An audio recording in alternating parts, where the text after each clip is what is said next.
Bonjour et bienvenue sur ce nouveau tutoriel sur Blender Profess. Aujourd'hui, je vais vous montrer les nouveautés de la version 2.69.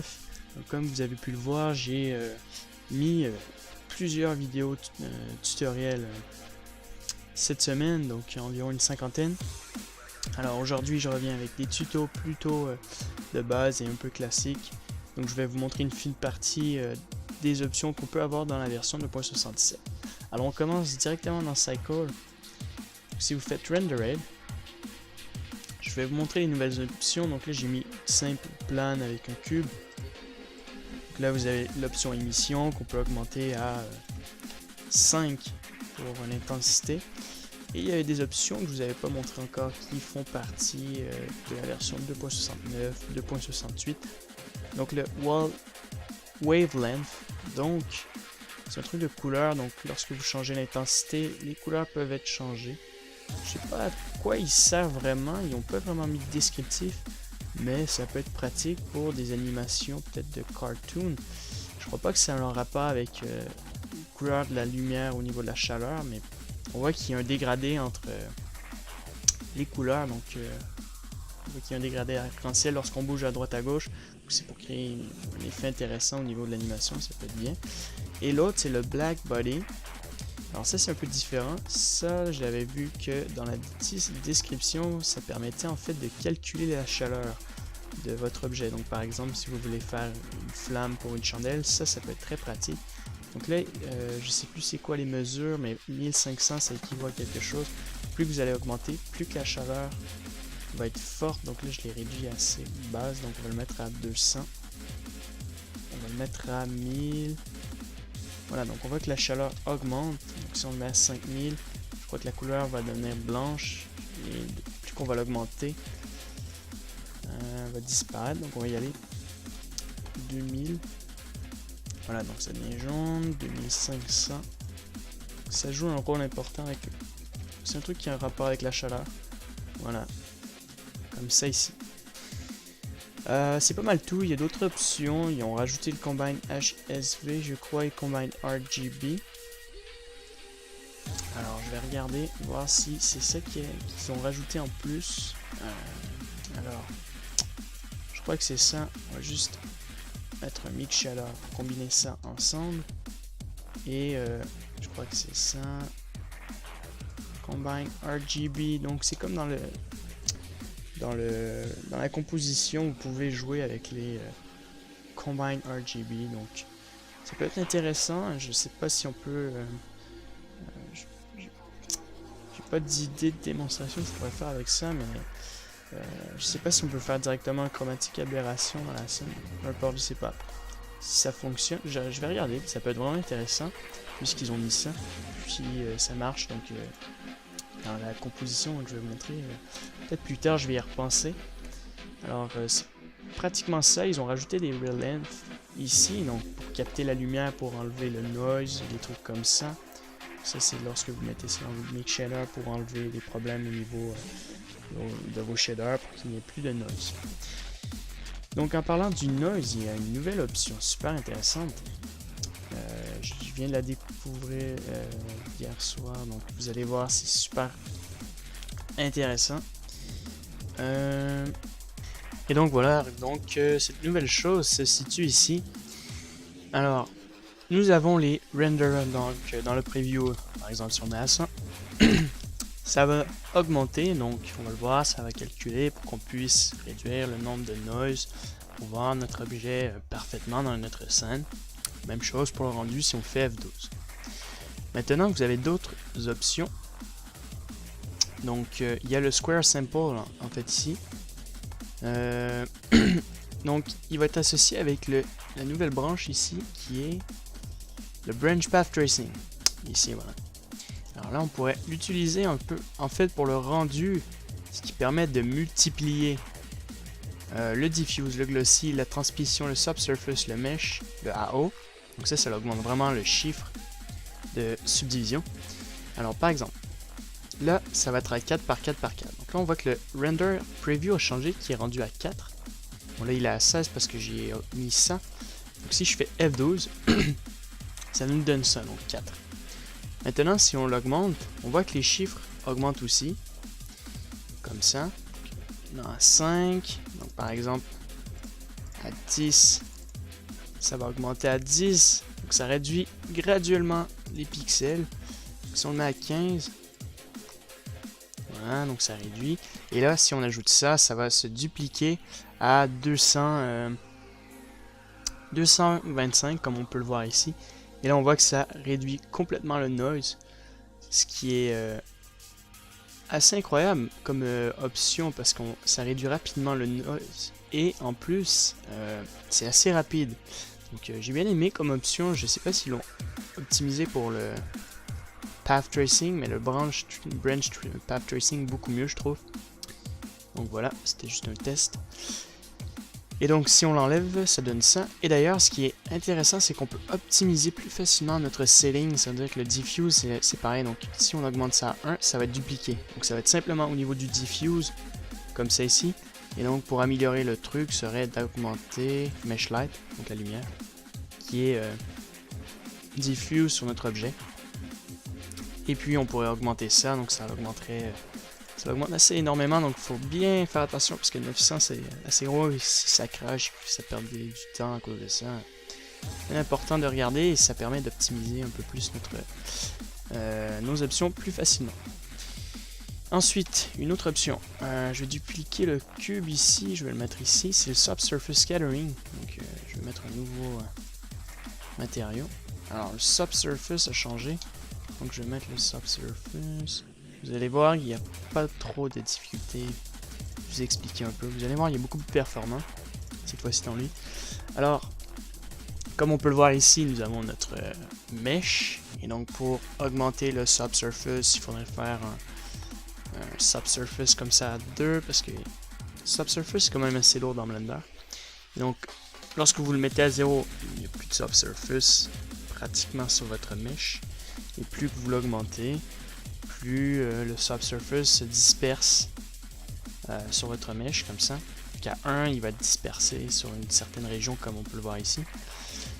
Donc pour ceux qui ne le savent pas, c'est très pratique pour l'utiliser au niveau de la texture de la peau, du marbre, toutes sortes de trucs comme ça, du lait et autres. Donc on peut mettre un Gaussian, donc il y a des nouvelles options, Gaussian, cubique, comme ça, compatible. Alors ils sont pas mal, les trois options sont intéressantes, donc compatible serait plus pour une texture de chandelle ajustée, comme ça qui se charge très rapidement, ou de beurre ou autre comme ça. Cubique, c'est plutôt pour ajuster au niveau du sharp et de la texture que vous pouvez combiner ici, par exemple sur une tête d'un humain. Moi c'est ce que je ferais, c'est un peu plus pratique. Alors vous pouvez ajuster la couleur, bien sûr il y a toujours le RGB, donc si on l'augmente à 2, ça va donner un peu plus rouge au niveau du subsurface, mais la couleur va rester telle quelle. Ça va être la partie subsurface scattering qui va être beaucoup plus affectée en rouge. Et puis vous pouvez ajuster donc avec du vert, donc je vais le mettre à 1.5, 1.5, 1.1.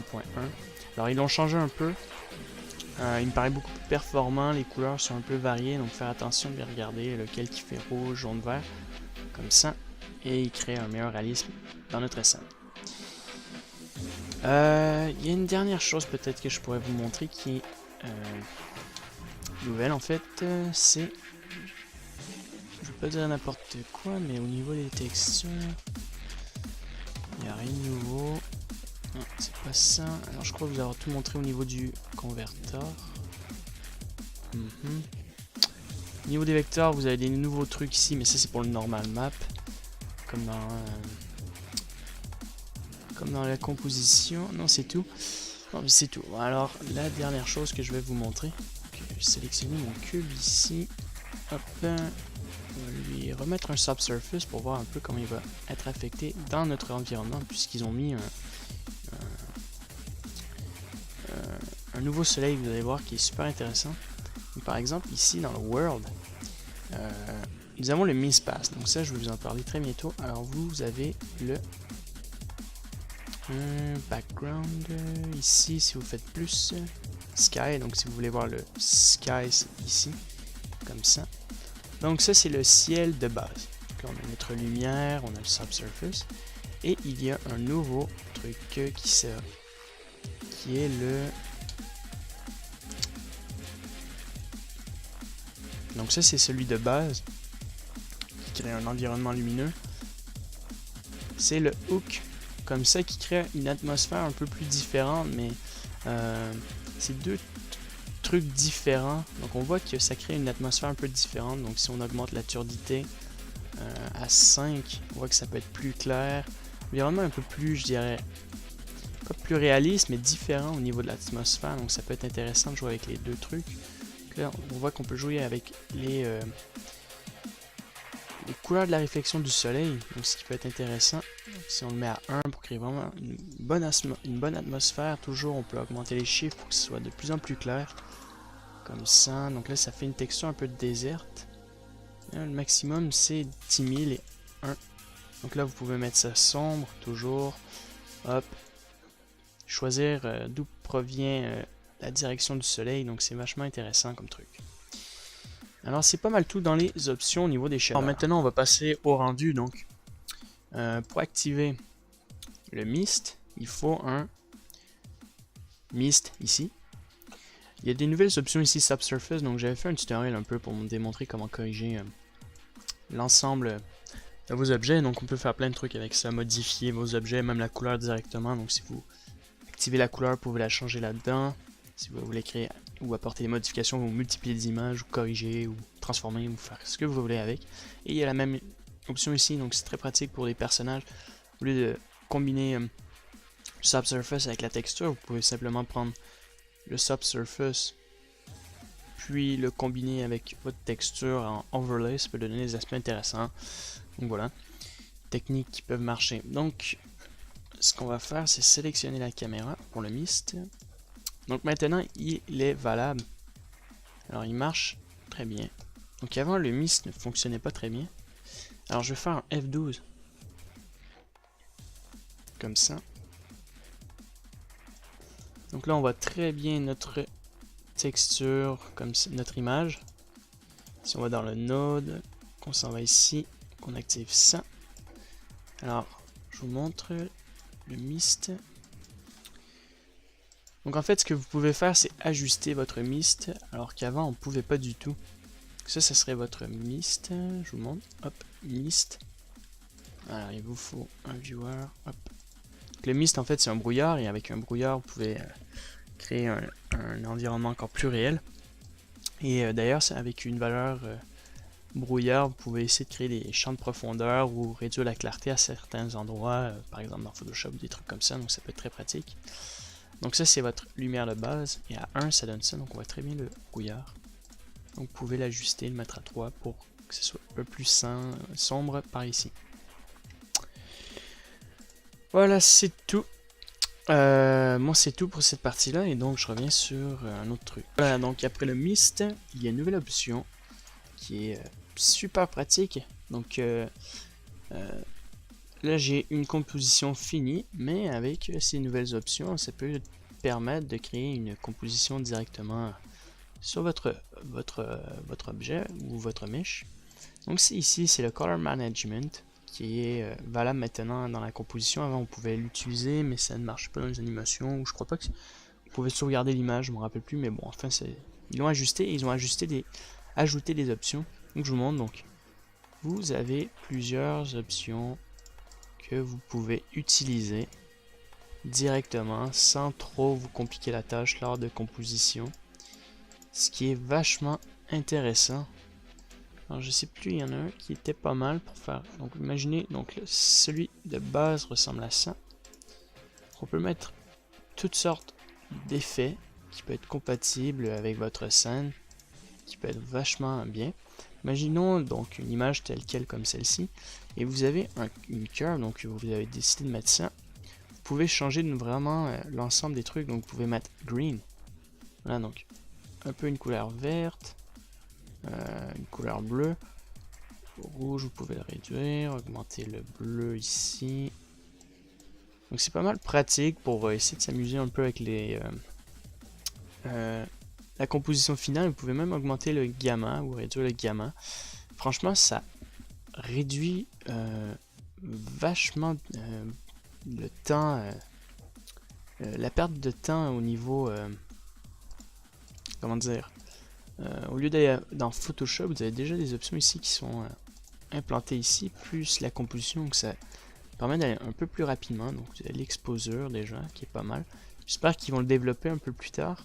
Puis vous avez le mode reset pour changer ça. Ça, pour changer un peu le white et le noir, vous pouvez créer un peu des espèces d'effets psychédéliques, par exemple. Ou... Voilà, donc il y a toutes sortes d'effets, vous faites reset. Et je crois que c'est tout. Vous n'avez pas de non-color linéaire. Voilà, je crois pas que ça s'affecte directement. Et au niveau des options, c'est tout, comme je viens de vous dire. Donc très pratique comme option. J'espère qu'ils vont le développer. Et puis c'est tout. Donc ça n'a pas rapport du tout. Alors je vous ai pas mal tout montré dans les nouvelles options. Donc c'est pas mal tout ça. Juste regarder encore. Je vais pas oublier un truc. Donc path tracing comme je vous ai montré. Très pratique. Vous pouvez mettre nos caustics pour réduire le noise en plus.